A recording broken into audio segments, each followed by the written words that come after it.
vamos elevar os nossos pensamentos a Deus, ao Mestre Jesus, agradecer por mais uma sexta-feira de estudo, onde nós possamos nos concentrar em Ti, Jesus, na espiritualidade amiga, e agradecer em especial por esses irmãos que vêm da espiritualidade, nos deixar mensagem, palavras de conforto.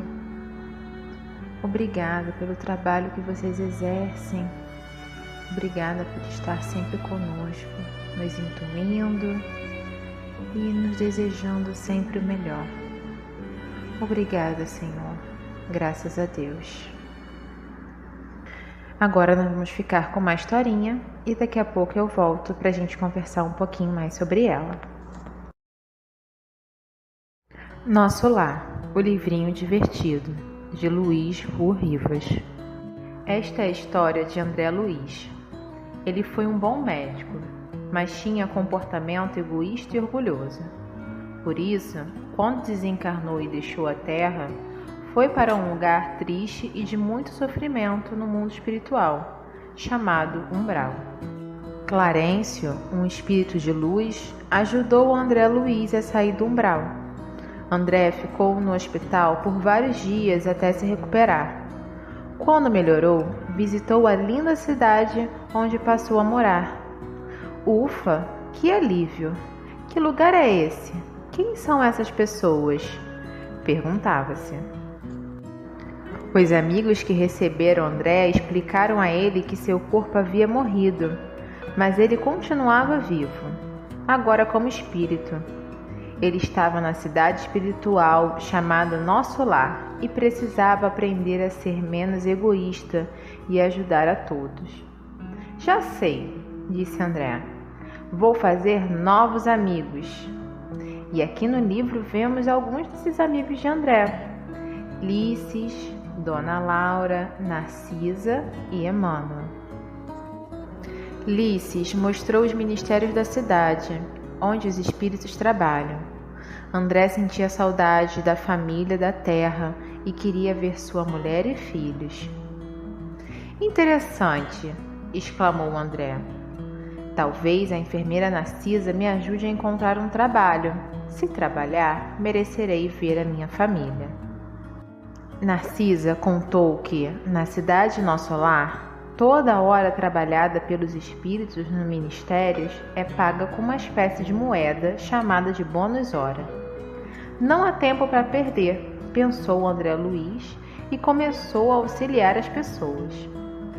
Aqui vemos na imagem 6 ministérios: Ministério do Esclarecimento, Ministério da União Divina, Ministério da Elevação, Ministério do Auxílio, Ministério da Regeneração e Ministério da Comunicação. André não tinha o costume de falar palavras bondosas. Em Nosso Lar, os espíritos têm que viver em harmonia. Está na hora de melhorar seus pensamentos e sentimentos, aconselhou Dona Laura. Nada de tristeza, palavrões, nem maus pensamentos. Lícis apresentou a André um veículo que transportava os espíritos e voava pela cidade. Era o aerobus, que parecia com um ônibus e um avião. Preciso ir a outros ministérios e rápido, disse André. Se trabalhar mais, logo poderei visitar a minha família na Terra. Vou logo à próxima estação. André Luiz conseguiu bônus horas e recebeu permissão da governadoria para voltar à terra e visitar a família. Quanta alegria! Finalmente sou um homem melhor, disse André. Agora posso ser um cidadão de Nosso Lar. E todos da cidade ficaram muito felizes. Olá, galerinha do Geal, tudo bem com vocês? Hoje nós vamos conversar um pouquinho sobre o Nosso Lar. Foi um livro que foi deixado por André Luiz, pelo médium Francisco Cândido Xavier, o nosso amigo Chico. Mas André Luiz, esse irmão, ele não só deixou pra gente o Nosso Lar, não. Ele deixou muitas obras espíritas pra gente, como Os Mensageiros, Entre o Céu e a Terra, Os Domínios da Mediunidade. André Luiz nos trouxe relatos muito importantes de como a espiritualidade trabalha para o nosso bem de formas que a gente às vezes nem imagina.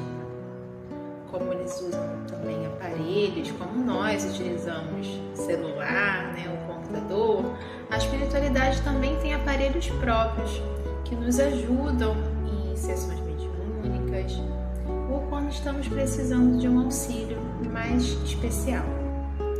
André nos conta no livro Nosso Lar como foi a sua desencarnação, que ele foi um homem quando encarnado que não tinha muita atenção ao seu cuidado com o corpo, que não valorizava bons pensamentos e boas palavras, não tinha esse cuidado e também ele não fazia todo o bem que ele podia fazer. E por essas e outras atitudes ele acabou indo para o umbral.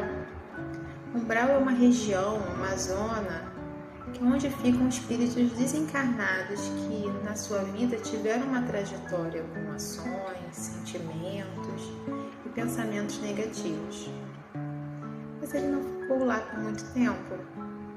Ele também foi levado por Clarência ao Nosso Lar, onde ele se deu conta de uma nova vida, na vida no plano espiritual, onde ele entendeu a importância de manter pensamentos saudáveis. E como isso era importante, tanto na sua vida como encarnado, quanto na sua vida como desencarnado. Como os nossos pensamentos são importantes. E às vezes aqui a gente nem se dá conta disso, não é? André, em Nosso Lar, aprendeu sobre muitas coisas.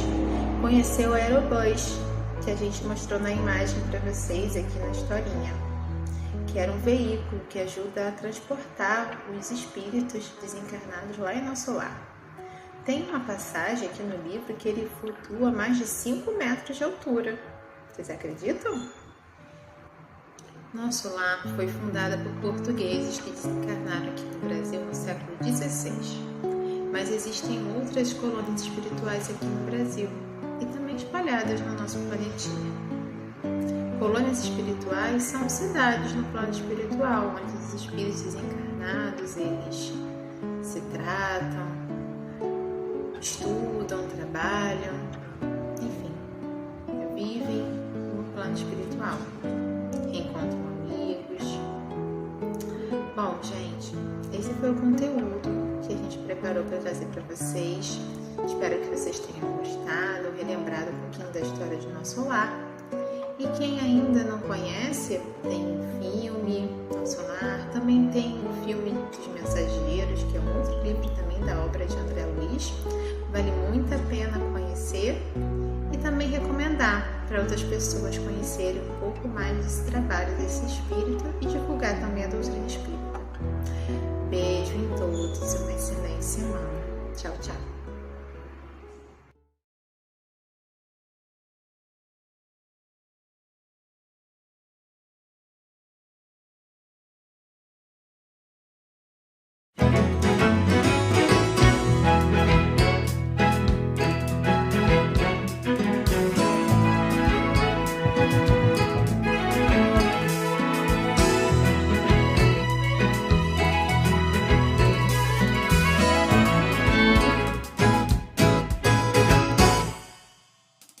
Diante do outro que me incomoda, sou chamada de um jeito diferente. Apesar da vontade de ficar distante, ou então diferir como quem se defende. É preciso mostrar a outra face e acabar com o disfarce de todo sofrer. Pois no amargo das dores, há atos que imploram socorro de quem já consegue entender.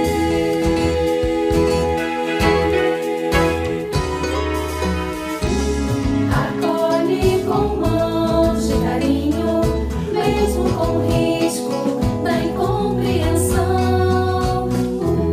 Educar o próprio sentimento, percebe a real intenção. Acolhe quem grita pro mundo a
um jeito diferente, apesar da vontade de ficar distante, ou então de ferir como quem se defende.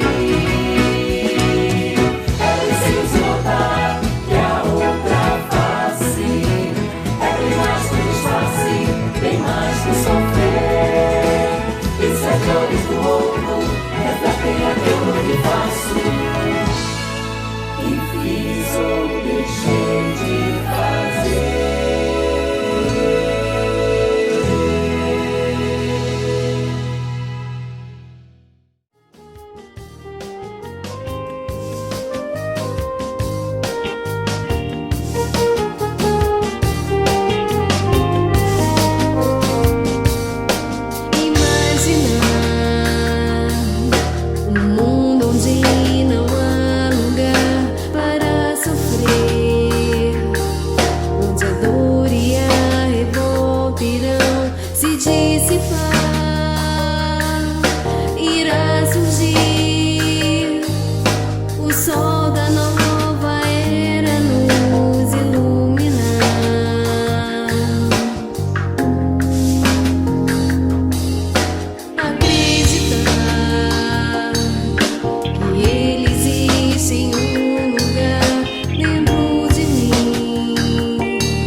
Boa noite, sejam todos bem-vindos à reunião virtual do Centro Espírita Miguel. Eu sou Fátima Queiroz, trabalhadora da casa, e estou aqui para fazer alguns convites para vocês, né?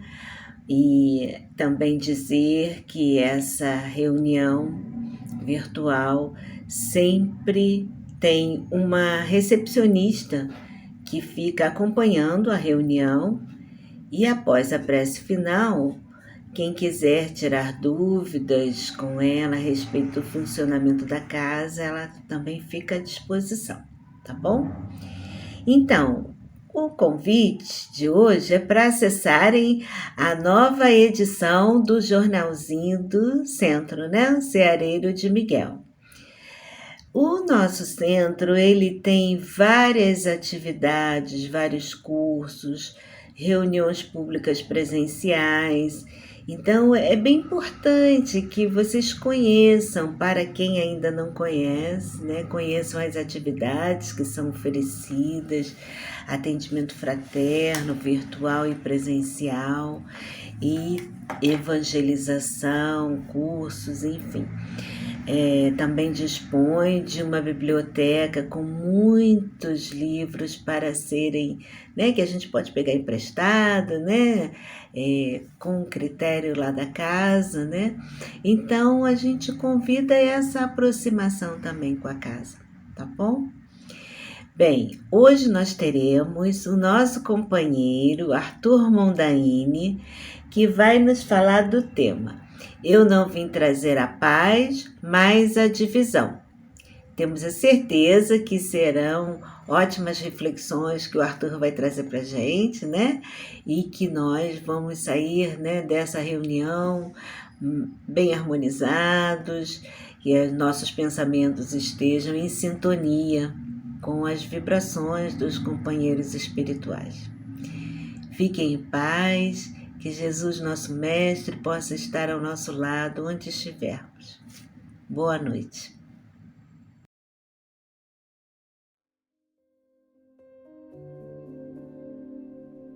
Do livro Caminho, Verdade e Vida, de Francisco Cândido Xavier, pelo Espírito Emmanuel. A espada simbólica. Não cuideis que vim trazer a paz à terra. Não vim trazer a paz, mas a espada. Jesus, Mateus, capítulo 10, item 34. Inúmeros leitores do Evangelho perturbam-se ante essas afirmativas do Mestre Divino, porquanto o conceito de paz entre os homens, desde muitos séculos, foi visceralmente viciado. Na expressão comum, ter paz significa haver atingido garantias exteriores, dentro das quais possa o corpo vegetar sem cuidados, rodeando-se o homem de servidores, apodrecendo na ociosidade e ausentando-se dos movimentos da vida. Jesus não poderia endossar tranquilidade desse jaez, e em contraposição ao falso princípio estabelecido no mundo, trouxe consigo a luta regeneradora, a espada simbólica do conhecimento interior pela revelação divina, a fim de que o homem inicie a batalha do aperfeiçoamento em si mesmo. O Mestre veio instalar o combate da redenção sobre a terra, desde o seu ensinamento primeiro. Foi formada a frente da batalha sem sangue, destinada à iluminação do caminho humano. E ele mesmo foi o primeiro a inaugurar o testemunho pelos sacrifícios supremos. Há quase 20 séculos vive a Terra sob esses impulsos renovadores, e ai daqueles que dormem, estranhos ao processo santificante.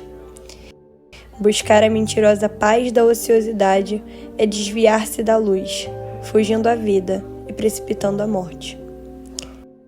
No entanto, Jesus é também chamado Príncipe da Paz. Sim, na verdade o Cristo trouxe ao mundo a espada renovadora da guerra contra o mal, constituindo em si mesmo a divina fonte de repouso aos corações que se unem ao seu amor. Esses, nas mais perigosas situações da terra, encontram nele a serenidade inalterável. É que Jesus começou o combate de salvação para a humanidade, representando ao mesmo tempo o sustentáculo da paz sublime para todos os homens bons e sinceros.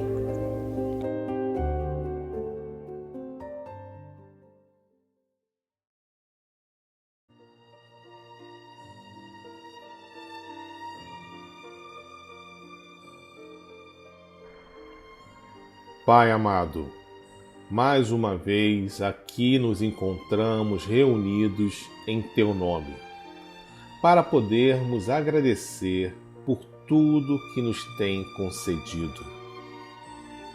Que na reunião de hoje possamos estar com os nossos corações e mentes abertas para acolher as boas vibrações e absorver o conteúdo das lições.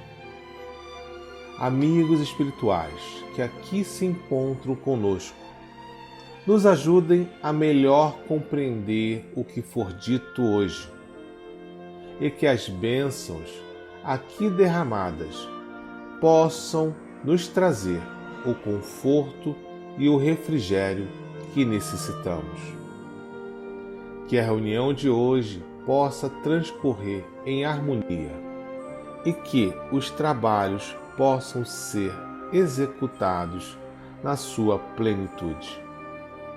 Obrigado, Pai, por mais esta oportunidade e pedimos a bênção para darmos por iniciada a reunião de hoje.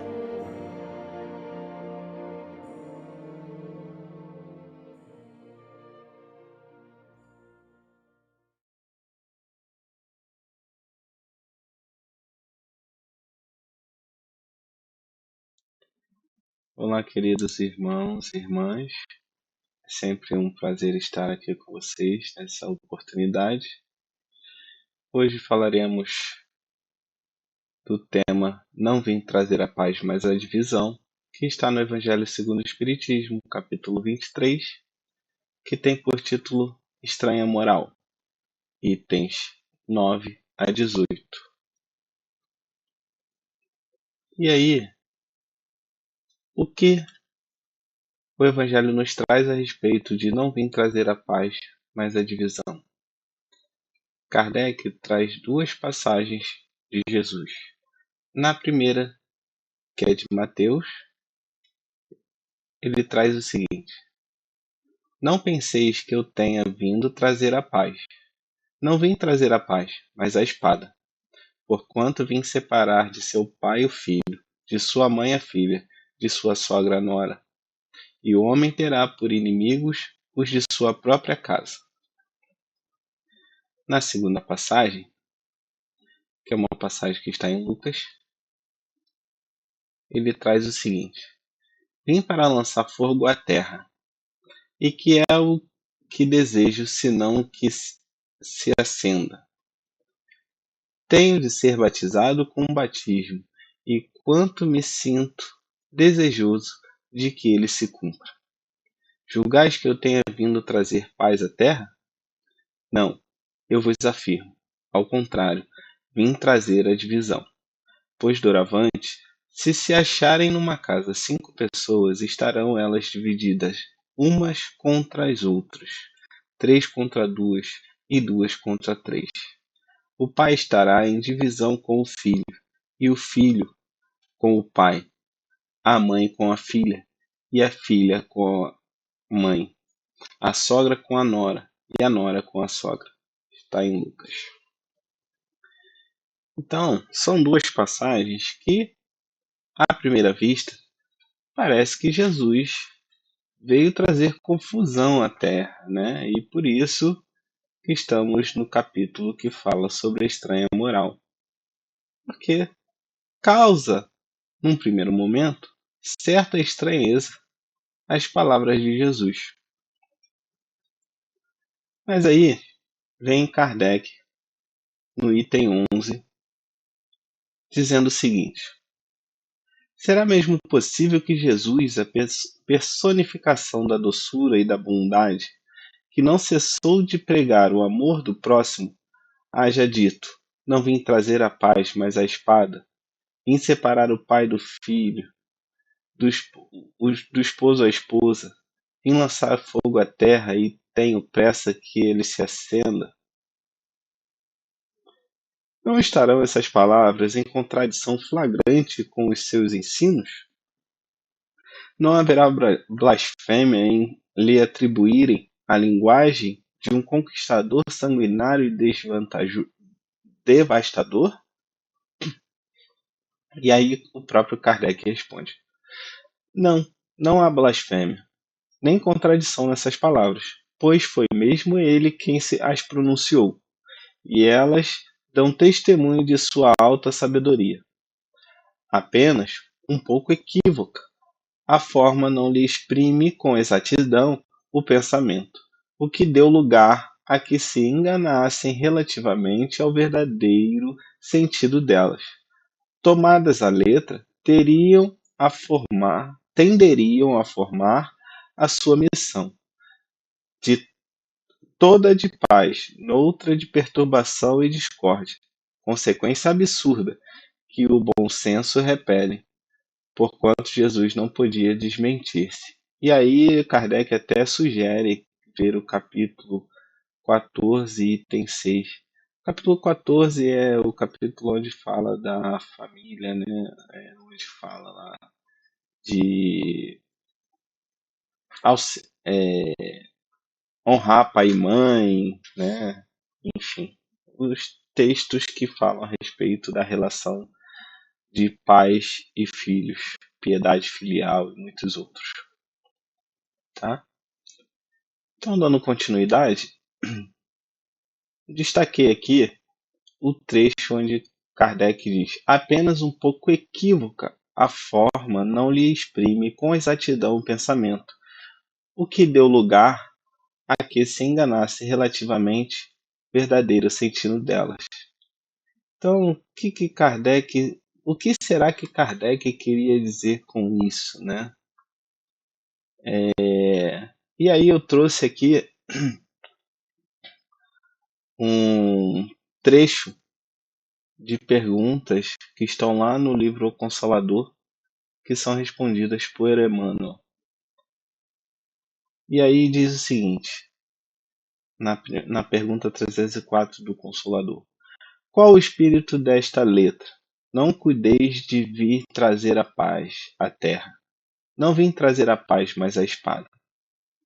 E a resposta de Emmanuel é a seguinte: todos os símbolos do Evangelho, dado o meio em que desabrocham, são quase sempre fortes e incisivos. Jesus não vinha trazer ao mundo a palavra de contemporização com as fraquezas do homem, mas a centelha de luz para que a criatura humana se iluminasse para o plano divino. Então, observa que Emmanuel, assim como Kardec, eles têm uma preocupação em deixar claro o quanto a linguagem precisa ser contextualizada. O Emmanuel já começa dizendo: todos os símbolos do Evangelho, dado o meio em que desabrocharam, são quase sempre fortes e incisivos. Temos que lembrar que as pessoas da época, né, eram um pouco mais rudes, um pouco mais brutas, a linguagem um pouco mais,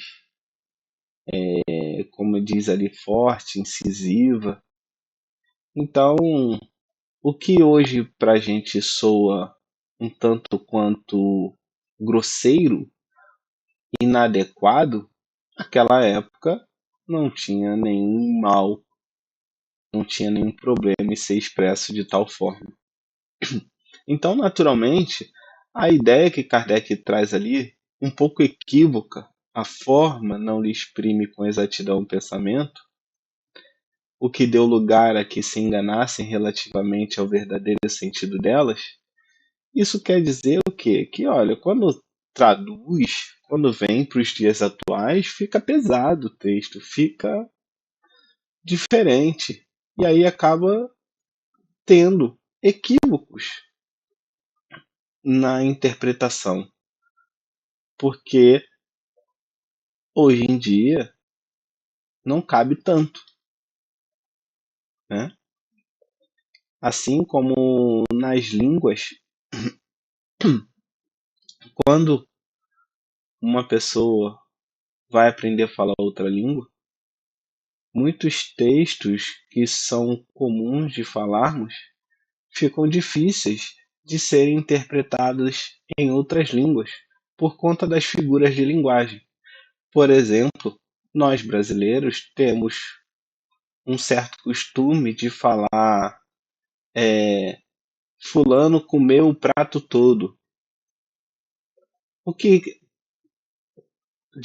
queremos dizer com isso? Que a pessoa comeu tudo que estava no prato, toda a comida que estava no prato. Mas nós usamos figuras de linguagem e reduzimos esse texto a fulano comeu o prato todo. Se uma pessoa de outra língua traduzir ao pé da letra, vai soar absurdo. Como que alguém come o prato todo? Como alguém conseguiu comer um prato de vidro, de porcelana, de cerâmica? Não cabe.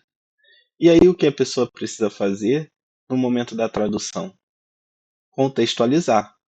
Tentar entender o modo de vida, como as pessoas se expressavam, o que a expressão queria dizer, além da letra, né? Qual é a figura que aquilo quer expressar, o que aquela figura quer expressar em termos de linguagem, de comunicação. Então é importante a gente ter esse entendimento para conseguir compreender o que significa não vir trazer a paz, mas a divisão. O que será que Jesus queria dizer com isso? E aí, o Emmanuel continua.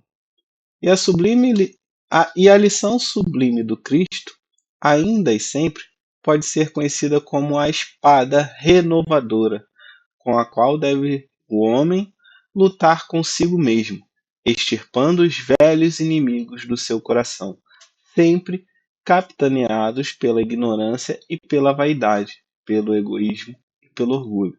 Então observe que o Emmanuel ele traz uma visão já para o nosso lado interno.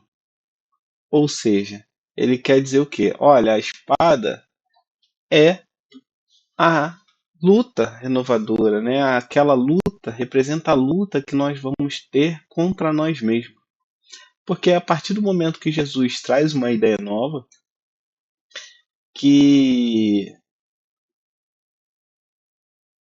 extrapola o entendimento que temos atualmente e vai além explicando o que é amor, o que é perdão e que naquela época precisava o comportamento comum era olho por olho, dente por dente. E aí Jesus diz que tem que perdoar 70 vezes 7.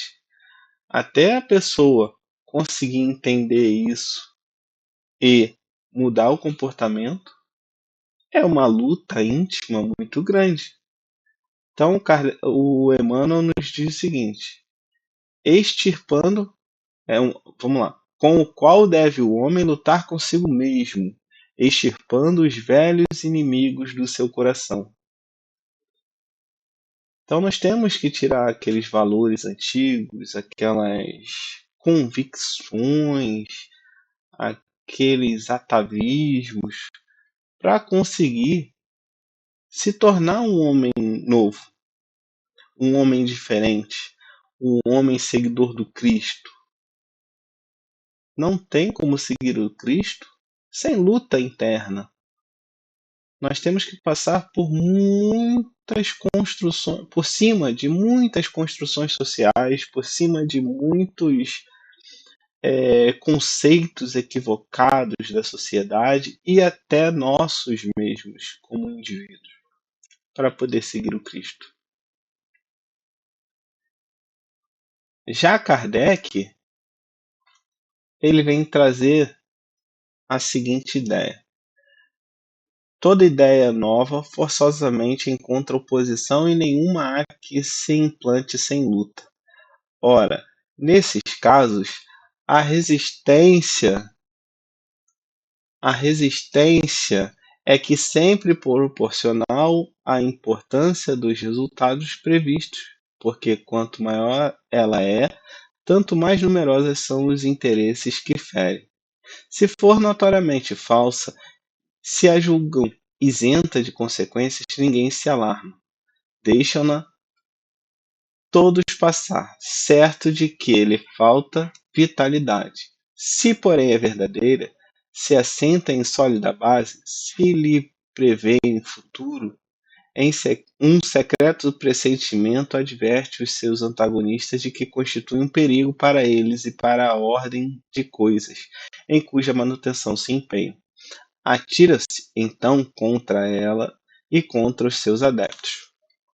Então, nessa primeira parte, o Kardec já traz uma visão da luta que essa transformação interna desencadeará externamente também. Por quê? Se você está mudando, automaticamente você está levando ideias novas para as pessoas, mesmo que você não fale. O seu comportamento diferente já vai chamar a atenção das pessoas. E muitas pessoas não querem sair da zona de conforto dela, não querem sair do poder, da dominação, da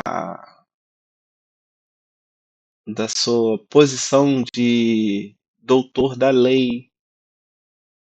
Eles não querem perder isso.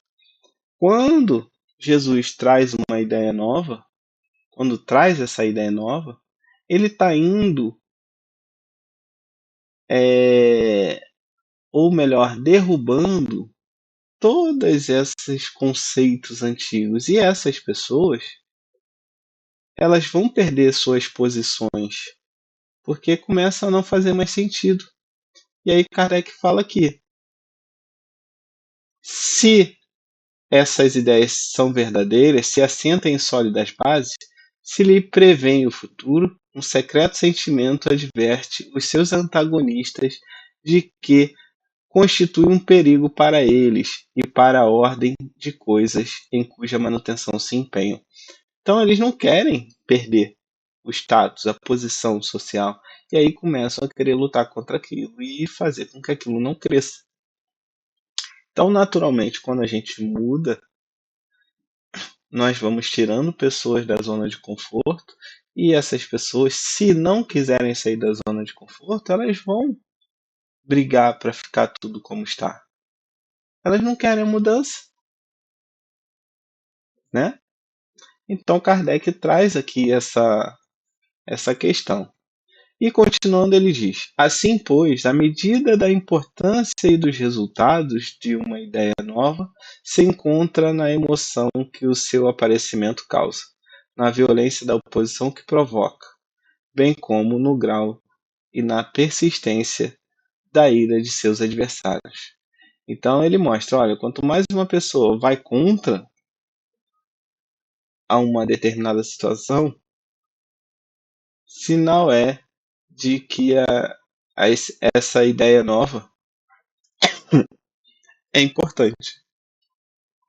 Porque assim, a medida da importância dos resultados de uma ideia nova se encontra na emoção que o seu aparecimento causa, na violência da oposição que provoca, bem como no grau e na persistência da ira de seus adversários. Então o cristianismo passou por isso, o próprio espiritismo passou por isso lá no seu início, e ainda passa um pouco até hoje, né?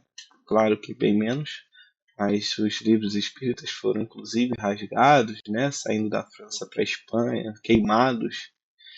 Então, quando vem uma ideia importante, é normal que venha uma violência ou uma oposição muito forte para não deixar aquilo vigorar, para não deixar aquela ideia seguir em frente. E aí Kardec destaca isso. Mais adiante, Kardec diz o seguinte: Jesus vinha proclamar uma doutrina que solaparia pela base os abusos de que viviam os fariseus, os escribas e os sacerdotes do seu tempo. Imolaram-no, portanto, certos de que, matando o homem, matariam a ideia. Então, no item 13 aqui, Kardec finaliza reforçando, né, de que a doutrina de Jesus ia derrubar as bases, né, desmontar as bases em que viviam os fariseus, escribas e sacerdotes. Eles eram, naquela época, os donos da verdade.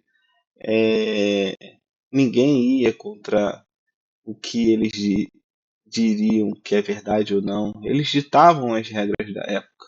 E quando vem Jesus rompendo com algumas com alguns dogmas da época, né, e mostrando que é muito mais importante se reconciliar com as pessoas do que, por exemplo, colocar suas oferendas no altar. Ele demonstra o quê? Que aquilo que os sacerdotes, aquilo que os fariseus, né, os escribas, eles pregavam não era tão importante como se pensava. E, inclusive, os próprios fariseus, escribas, sacerdotes, eles deixavam de lado, não amparavam aqueles que necessitavam. Então, eles diziam para fazer as suas oferendas, no entanto, não se preocupavam em auxiliar, em se reconciliar com os adversários. E Jesus vem dizendo o quê? Não, deixa tudo aí, não se importe com isso, e vá lá e se reconcilia com o seu adversário.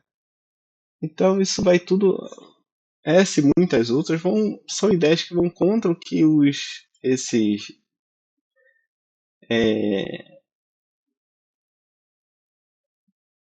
seres ilustres, entre aspas, né, da época, preconizavam, orientavam. E aí eles começam a perder a força, passa a não ter tanta importância aquilo que eles pregavam. E demonstrava, escancarava a hipocrisia deles. No item 15, Kardec diz o seguinte: infelizmente, os adeptos da nova doutrina não se entenderam quanto à interpretação das palavras do Mestre. Veladas, as mais das vezes, pela alegoria e pelas figuras da linguagem, daí o nascerem, sem demora, numerosas seitas, pretendendo todas possuir exclusivamente a verdade. Então, Kardec aqui, mais uma vez, vem mostrar o quanto a mensagem do mestre ela foi interpretada de maneira equivocada por conta das suas alegorias, né, figuras de linguagem, e a partir disso, quantas pessoas também quiseram se tornar detentores da verdade exclusiva através dessas interpretações. Cada um interpretou a seu modo, a seu bel prazer, a seus interesses e acabou tendo essas lutas, né, incansáveis em nome de Jesus. Então, continuando, ele diz o seguinte: olvidando o mais importante dos preceitos divinos, o que Jesus colocou por pedra angular do seu edifício e como condição expressa da salvação, a caridade, a fraternidade e o amor ao próximo. Aquelas seitas lançaram anátema umas sobre as outras, vencedoras do paganismo, os cristãos, de perseguidores que eram, fizeram-se de perseguidos que eram, fizeram-se perseguidores. A ferro e fogo foi que se puseram a plantar a cruz do Cordeiro sem mácula nos dois mundos. Então, Kardec, nessa continuidade, ele fala o seguinte: olha, não conseguiram interpretar corretamente, e aí acreditaram que estavam com a verdade e que precisavam, inclusive, trazer a divisão, a briga. esse entendimento deturpado. Ora, se Jesus veio, não veio trazer a paz, mas a espada, a divisão, então significa que eu tenho que lutar, significa que eu tenho que brigar para impor a minha verdade. Só que eles esqueceram, né, como Kardec coloca aqui, eles esqueceram dessa pedra angular, que é a caridade, a fraternidade e o amor ao próximo. E aí cada um colocou seus interesses acima dos ensinamentos de Jesus. Continuando,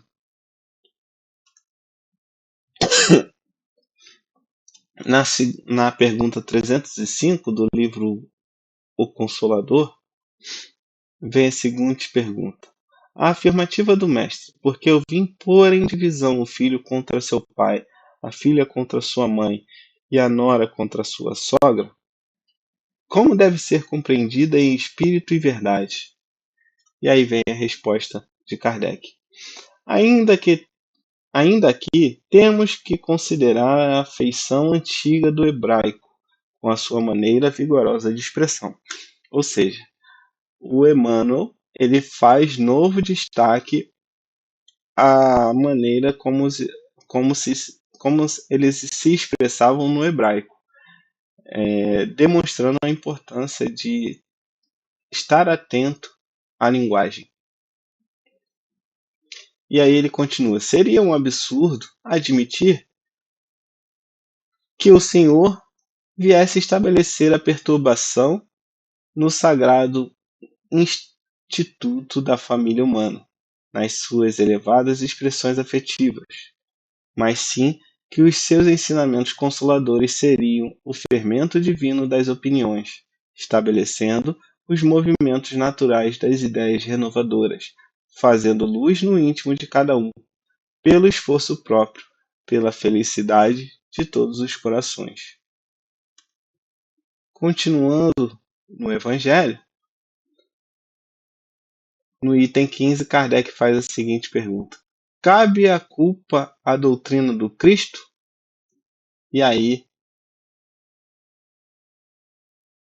o próprio Kardec responde: de certo, não, de certo que ele formalmente condena toda violência. Disse ele alguma vez a seus discípulos: ide, matai, massacrai, queimai os que não creem como vós? Não. O que ao contrário lhes disse foi: todos os homens são irmãos e Deus é soberanamente misericordioso. Amai o vosso próximo, amai os vossos inimigos. Fazei o bem aos que vos persigam. Disse-lhes outro sim: quem matar com a espada, pela espada perecerá. A responsabilidade, portanto, não pertence à doutrina de Jesus, mas aos que a interpretaram falsamente e a transformaram em instrumento próprio a lhes satisfazer as paixões. Pertence aos que desprezam estas palavras: meu reino não é deste mundo. Então, o Kardec, né, ele diz: olha, a culpa não é da doutrina do Cristo. Ele nunca falou sobre violência, ele nunca ensinou violência, né? E Emmanuel fala a mesma coisa no texto dele. Seria absurdo admitir que o Senhor viesse estabelecer a perturbação no sagrado instituto da família humana, nas suas elevadas expressões afetivas, mas sim que os seus ensinamentos consoladores seriam o fermento divino das opiniões.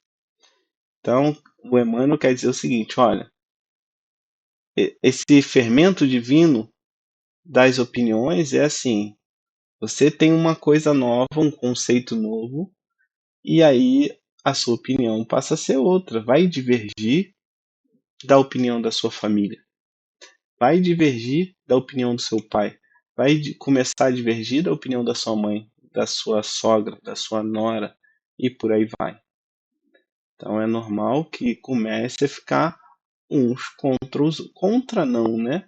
Mas no campo da ideia começar a haver pensamentos distintos, pensamentos diferentes. Mas ele nunca falou que por conta desses pensamentos deveriam se degladiar, brigar, se tornassem inimigos. Então, o que precisava? De respeito à opinião do outro, de tolerância. Mas tudo isso Jesus também ensinou, né? Todos os homens são irmãos e Deus é soberanamente misericordioso. Amai o vosso próximo, amai os vossos inimigos, fazei o bem aos que vos persigam. Quem matar com a espada, pela espada perecerá. Então, observe que um texto complementa o outro, né? E enquanto o Kardec ele fala mais da questão externa, dos conflitos externos, Emmanuel fala mais dos conflitos internos, nós com nós mesmos. E continuando, Kardec, nesse destaque, Kardec diz o seguinte: a responsabilidade, portanto, não pertence à doutrina de Jesus, mas aos que a interpretam falsamente e a transformam em instrumento próprio a lhes satisfazer as paixões. Então, observe que Kardec ele traz a responsabilidade para nós, para as pessoas que estão interpretando os ensinamentos de Jesus, que acabamos interpretando falsamente, que transformam esses ensinamentos de acordo com os seus interesses. A gente pega um ensinamento que fala em não vim trazer a paz, mas a espada, pode dar margem a muitas interpretações, né? Se for pega fora de contexto, assim, as interpretações são as mais variadas possíveis. Porém, quando você pega todo o contexto bíblico dos ensinamentos que estão contidos no Evangelho, você consegue fazer esse paralelo que o Kardec fez, essa análise que o Kardec fez aqui, e perceber, olha, isso não cabe. Não é exatamente uma luta externa sangrenta que Jesus veio trazer. Porque não cabe, porque Jesus fala de amor, Jesus fala de caridade, de perdão. Como pode ele falar em luta? Ele não fala, não é isso que está querendo dizer. Deve estar querendo dizer outra coisa. E aí, o Emmanuel traz a mesma ideia, né? Estabelecendo os movimentos naturais das ideias renovadoras, fazendo luz no íntimo de cada um. Emmanuel, assim como Kardec, traz para a responsabilidade pessoal, individual, e não para Jesus e a sua doutrina. Então, fazendo luz no íntimo de cada um pelo esforço próprio, para a felicidade de todos os corações. Reforma íntima. Um ajudando o outro, perdoando, tolerando, amando. Essa é a luta que precisamos ter. Continuando aqui, Kardec traz o seguinte: o Espiritismo vem realizar na época prevista as promessas do Cristo. Entretanto, não pode fazer sem destruir os abusos. Então, ele nesse primeiro ponto, ele já mostra aqui, olha, temos que corrigir, digamos assim, esses equívocos da linguagem e não fazer como os antigos, não lutar, não brigar, né? É o que ele vai dizer aqui na continuação. Como Jesus, ele topa com o orgulho, o egoísmo, a ambição, a cupidez, o fanatismo cego, os quais, levados às suas últimas trincheiras, tentarão barrar-lhe o caminho e lhe suscitam entraves e perseguições. Ele está dizendo que nós, como espíritas, vamos viver tudo isso. Também ele, portanto, tem de combater, mas o tempo das lutas e das perseguições sanguinolentas passou. E aí ele está dizendo, olha, mas não daquela forma que os antigos fizeram, né? As religiões antigas fizeram, com as cruzadas, com várias outras situações dentro, principalmente do cristianismo, né? Então isso tudo passou. São todas de ordem moral. Então Kardec frisa. São todas de ordem moral as que terá de sofrer e próximo lhes está o termo. Então a mudança é na moral dos indivíduos. Porém, eu não tenho que me preocupar com a mudança moral do outro. Eu tenho que me preocupar primeiramente com a minha mudança moral. Claro que em sequência podemos sim fazer movimentos que auxiliem na mudança moral do outro, mas sem imposição, sem luta, respeitando o momento de cada um. Assim como nós, cada um de nós tem o nosso próprio momento, né? Eu não comecei a entender no mesmo tempo que você começou a entender. Eu posso ter começado a entender e em algum momento estagnado. Você pode ter começado a entender e seguiu plenamente, compreendendo mais e mais. Então é o tempo de cada um e precisamos aprender a respeitar esses momentos sem violência, sem briga, respeitando, lembrando que cada um, quanto mais é dado, mais é cobrado. Então aquele que mais aprendeu é o que mais precisa tolerar, mais precisa respeitar, mais precisa amar. Então, continuando, Kardec diz o seguinte: as primeiras duraram séculos, estas durarão apenas alguns anos, porque a luz, em vez de partir de um único foco, ele aqui está se referindo a Jesus como único foco, irrompe de todos os pontos do globo e abrirá mais de pronto os olhos aos cegos, que é o que a doutrina espírita faz. Temos comunicação com os espíritos em várias casas espíritas. A questão da reencarnação ela é cada vez mais difundida, então as pessoas hoje em dia elas conseguem entender mais claramente sobre a vida após a morte, a continuidade da vida, né? E se tem continuidade da vida, não faz sentido viver no mundo como se tudo fosse acabar com a morte. E a maneira de lidar com a própria vida e com a vida dos outros passa a ser outra. E isso força uma mudança moral. A pessoa, quando se depara com essa realidade, ela começa a sentir necessidade de aprender o que tem de diferente para ser aprendido, para poder viver o outro lado da vida de maneira tranquila, digamos. E aí, continuando, Kardec diz o seguinte: essas palavras de Jesus devem, pois, entender-se com referência às cóleras que a sua doutrina provocaria, aos conflitos momentâneos a que ia dar causa, às lutas que teria de sustentar antes de se firmar. O mal viria dos homens e não dele. Então, toda vez que uma ideia é lançada, haverá oposição. Porque aquele que está no domínio, aquele que está com a verdade atual, ele não quer perder esse posto na maioria das vezes.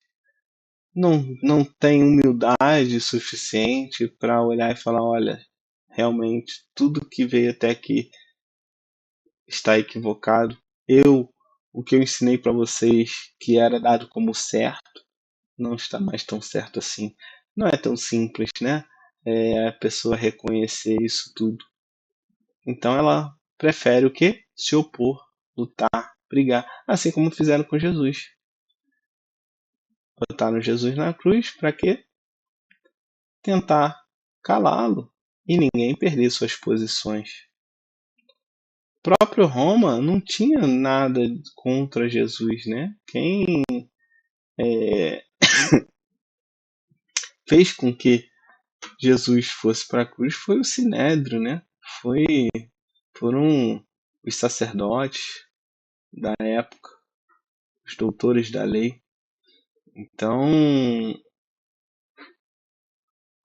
por que foram eles? Porque Jesus estava quebrando as bases, destruindo as bases de um pensamento inadequado, de um pensamento ou comportamento hipócrita, onde se voltavam para o mundo exterior e não resolviam nada internamente, não se melhoravam em nada, não se preocupavam com ajudar o próximo, não se preocupavam em perdoar, em amar, somente nos seus interesses mais egoísticos, mais orgulhosos. Então eles conduziam o judaísmo de acordo com seus interesses, né? E Jesus, quebrando isso, acabou gerando muito conflito, mas não por culpa dele. Não à toa, ele não resistiu à sua cruz. Isso, inclusive, reforça a ideia de que ele não ensinou violência, que se ele quisesse ensinar violência, ele resistiria à prisão, ele lutaria. E olha que naquela época tinha gente disposta a lutar junto com ele. Mas não foi isso que ele fez. Então, continuando aqui, tem só um destaque, né, para a importância do Espiritismo, que o Espiritismo veio trazer, né? Não pode fazer sem destruir os abusos, dizendo ali que o Espiritismo ele tem que precisa corrigir isso, não pode ter os abusos. E o tempo de lutas, perseguições sanguinolentas passou, elas são de ordem moral. Isso também acontecerá de uma maneira rápida, porque virá de todos os lados. Tem mesa mediúnica de todos os lados, as pessoas estão em contato contínuo com seres superiores quando trabalhando de maneira correta.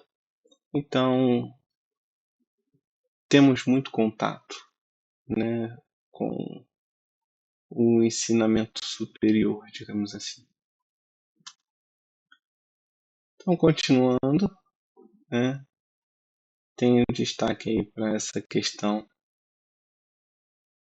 da interpretação e finalizo aqui com um textozinho da Joana de Ângeles, que está no livro Vida Feliz.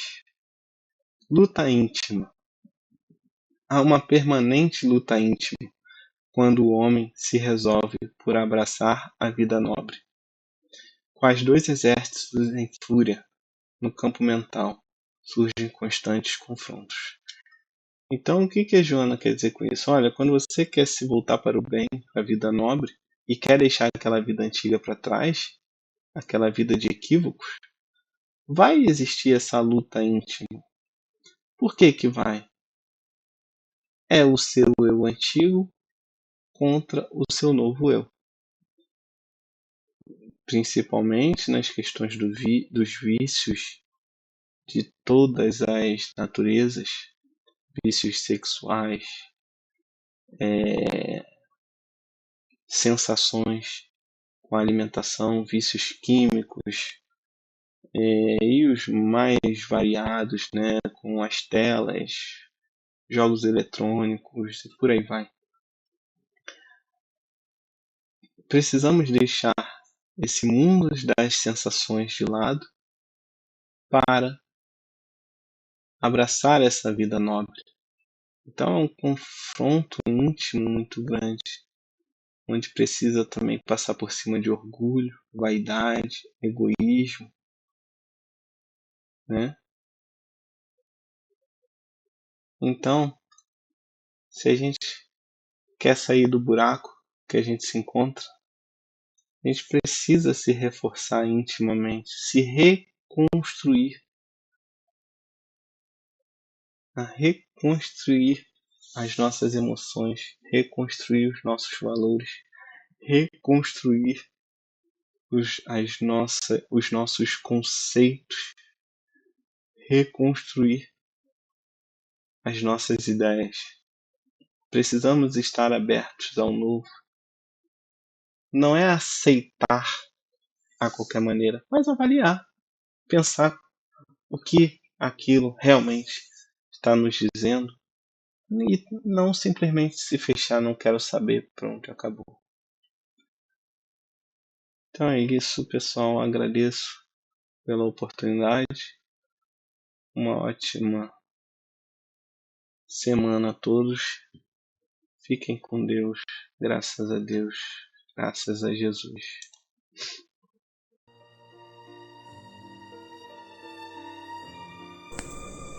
Vamos elevar nossos pensamentos a Deus, a Jesus, e agradecer por mais essa oportunidade de estarmos reunidos diante do Teu Evangelho, estudando, aprendendo um pouco mais sobre os Teus ensinamentos, Mestre.